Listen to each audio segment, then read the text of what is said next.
Two freak accidents sent two men to area hospitals. They were hit by road debris flying through their windshields. One man is in critical condition. The other can barely talk. Fox 4's Calvert Collins is in Garland tonight where both of those accidents happened. Calvert.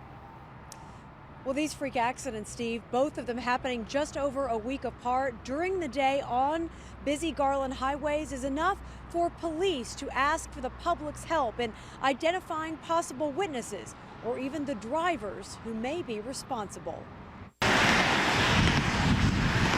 Rush hour traffic, drivers in a hurry to get home.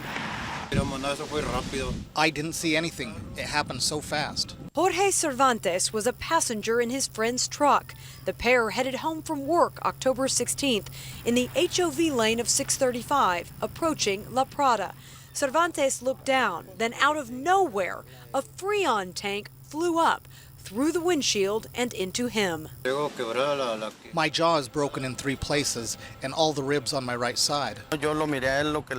I looked at him to see what was happening. The only thing I wanted to do was stop the truck to help him, so I stopped traffic and asked people for help.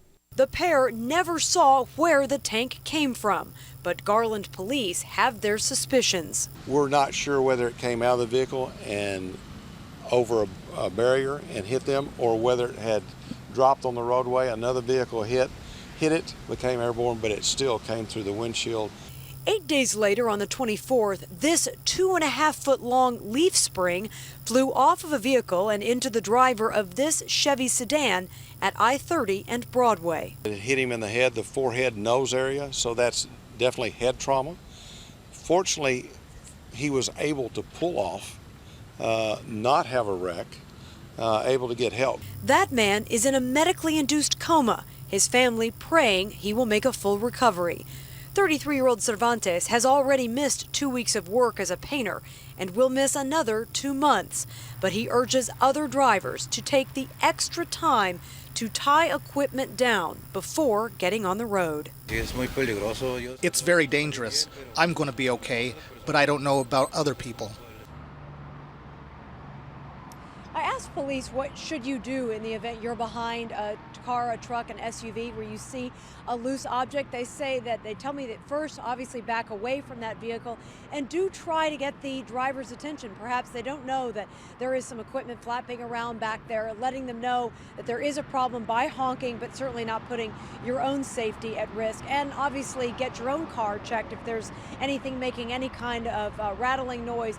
You certainly don't want any piece to fly off and potentially hit another car. Steve. All right, Calvin and the drivers, if something flies off of my car, can I be criminally liable for it? Are there any charges waiting out there?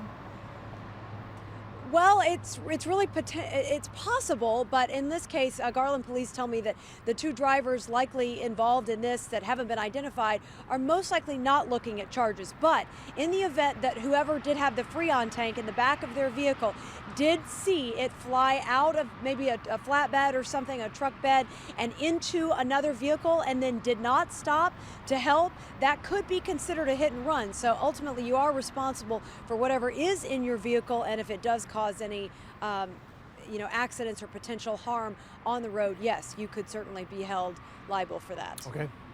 All right, Calvert Collins in Garland, thanks.